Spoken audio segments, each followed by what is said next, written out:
A violência é um dos temas mais preocupantes e complexos do Brasil, afetando a qualidade de vida de milhões de pessoas. Os índices são alarmantes em várias regiões e a violência acontece de várias maneiras. Conflitos entre facções criminosas, homicídios, feminicídio e por aí vai. Nessa semana, o Anuário Brasileiro de Segurança Pública divulgou a lista com 50 municípios considerados mais violentos do país, incluindo apenas aqueles que têm mais de 100 mil habitantes e contabilizando os números de 2022. No vídeo de hoje, vamos te apresentar então as 5 piores cidades dessa lista.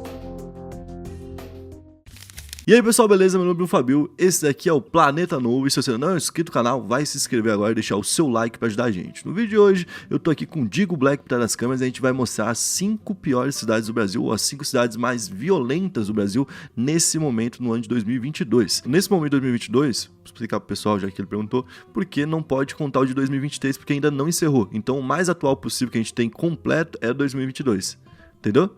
Porque se mede de ano em ano. Ah, entendi. Então, eu quero saber qual que vai ser a meta de likes para esse vídeo de hoje. A meta de like pro vídeo de hoje eu quero 12.222 likes. 12.222 likes. Cabo de Santo Agostinho é uma cidade da região metropolitana da capital Recife. Tem 203 mil habitantes e a cidade é conhecida por belas praias e hotéis turísticos. Mas por outro lado, a sua média é de 81,2 mortes violentas a cada 100 mil habitantes. O crime na cidade é um problema há muito tempo, mas 2022 bateu recordes. Por exemplo, segundo a Secretaria da Defesa Social, 30 pessoas foram executadas em janeiro de 2022. Foi o mês mais violento da cidade desde o início de 2004, quando os números começaram a ser registrados. Então essa cidade, que é uma cidade turística, tem bairros que são bairros perigosos, como também tem um centro, como a gente falou, que é frequentado por muitas pessoas do país inteiro que vai pra lá, né? Então em 2020, a gente viu um crescimento muito forte no número de vítimas fatais, de pessoas que eram executadas de forma violenta, e em 2022 o delegado Cláudio Neto disse o seguinte: existem inúmeros bairros no Cabo, cada um tem um grupo, uma liderança envolvida com o tráfico, então surgem os conflitos e consequentemente as vítimas. Ele disse que, por exemplo, dos 30 homicídios que aconteceram em janeiro, que a gente falou aqui, em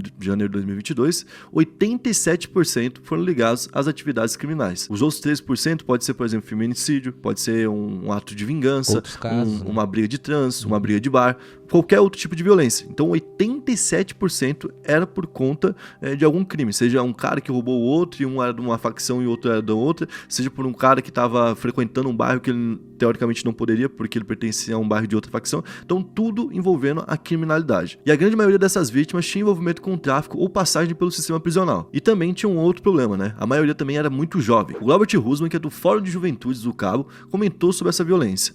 O Cabo é uma cidade extremamente perigosa para um jovem viver, sobretudo os negros. Nós entendemos que a violência pode ser prevenida quando o jovem está amparado sobre seus direitos fundamentais, de acesso à educação, pleno emprego e direito à cidade. Mas a população jovem se encontra vulnerável a diversas formas de violência. Esse cenário é campo fértil para que o crime organizado, por meio das facções presentes na cidade, atrai os jovens com promessas de dinheiro, status e poder. Mas o que eles encontram é esse fim precoce de sua vida. Então o local se tornou literalmente um campo de guerra, né, com essas facções que vão se dividindo cada vez mais. E esse tipo de guerra deve continuar até que uma das facções se torne forte o suficiente para ocupar todo o local. Ou então ela permanece, como acontece, por exemplo, no Rio de Janeiro, onde a gente tem vários locais sendo ocupados de formas diferentes. Até quando a gente fala, por exemplo, a milícia do Rio de Janeiro, é como se a gente falasse o tráfico do Rio de Janeiro, sabe? Tipo, você está englobando tudo, e são várias facções. A milícia também, existem várias milícias no Rio de Janeiro. E aqui vocês vão perceber um negócio. As cidades que vão aparecer não vão envolver, por exemplo, Fortaleza, Salvador, Rio de Janeiro, Rio Grande do Sul, capitais que estão ficando também violentas e perigosas. Por quê? Porque na média elas perdem para essas cidades aqui.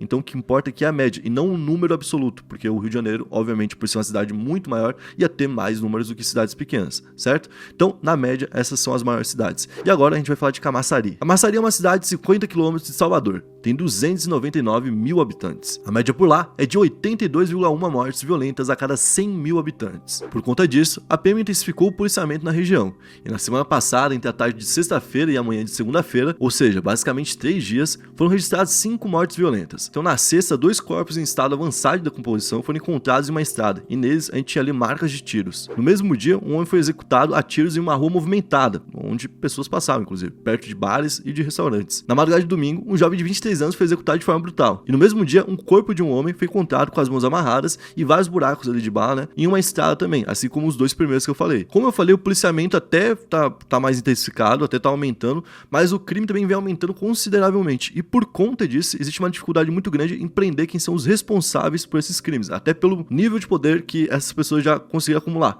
certo? Então, pro policial, muitas vezes, se envolver em alguns assuntos é colocar a própria vida em risco, e é onde o Estado começa a perder o controle que ele deveria ter, teoricamente, né? Que é o estado de segurança no local, porque ele não é forte o suficiente para proteger o seu próprio policial para fazer o trabalho dele. E pra gente ter noção de como a violência é intensa por lá, né? Tem uma notícia do mês passado, onde 7 homens foram mortos entre a noite de quarta-feira, no dia 28 de junho, e a manhã de quinta-feira. Ou seja, durante uma noite, a gente teve 7 pessoas que perderam a vida. Eram pessoas que tinham de 20 a 45 anos, e tudo aconteceu em diferentes bairros da cidade. E o que isso mostra? Que a cidade em si já tá muito perigosa, né? Já tá se acostumando com esse tipo de situação, e que também não tem um único padrão de violência. Existem vários padrões de violência. A cidade em si tá violenta, entendeu? Simões Filho é uma cidade que fica na região metropolitana de Salvador. Tem 114 mil habitantes. A média de 87,4 mortes a cada 100 mil habitantes. O que se apontava em determinados momentos, nos últimos anos, é que a cidade tinha conseguido reduzir bastante o número de crimes. O trabalho de enfrentamento à violência, feito pelas forças de segurança pública, já chegou até a ser elogiado. Apontava que de 2017 para frente, ações foram tomadas, investimentos realizados e parcerias criadas visando o bem-estar da população. Então essa cidade é uma cidade que reconhecidamente já tinha problemas ali, né, com um nível de taxa de mortalidade, e que conseguiu corrigir esse nível, desceu ele bastante, mas no ano passado, em 2022, a situação voltou a ficar preocupante por lá. É um local que também é vítima ali do tráfico, que está se estabelecendo por lá, e na semana passada, por exemplo, a gente teve 2 homens que faleceram num confronto com a PM. Esse confronto aconteceu dentro de uma mata, a polícia teve que entrar numa mata, ficou por 30 horas lá, encontrou então ali um grupo de homens armados, né, começou uma troca de tiros, e no confronto, 2 criminosos então foram baleados e acabaram não sobrevivendo. No local também foi encontrado um fuzil com carregamento calibre 5,56, uma pistola de fabricação turca e um carregador de submetralhadora .40, além de outras munições de outros calibres, 2 granadas artesanais, drogas e uniformes no estilo militar. Então já mostra que o crime realmente está ficando preparado para a guerra por conta do costume, né?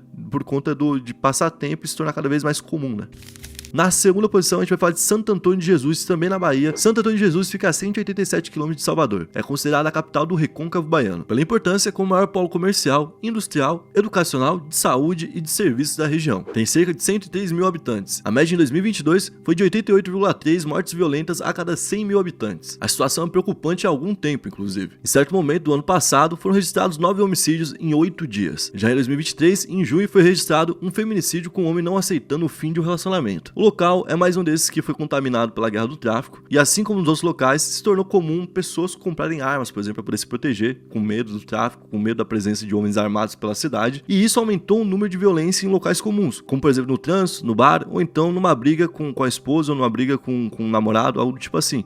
E mais casos do tipo estão acontecendo também pela cidade. E o tenente responsável pela cidade falou o seguinte: basicamente eles estão atacando esse grupo criminoso, que parece ser um único grupo nesse caso aqui, que é o que a gente falou antes, que uma hora um grupo pode cuidar de tudo, né? Mas o grupo simplesmente se muda. Quando vê que tem muito policiamento, vai para uma outra região, e a polícia não tem homens o suficiente para cobrir toda a cidade, impedindo que eles entrem. Ela tem como entrar no local e impedir que eles continuem por lá. Por exemplo, pegar um bairro, colocar toda a polícia por lá e impedir que eles fiquem lá.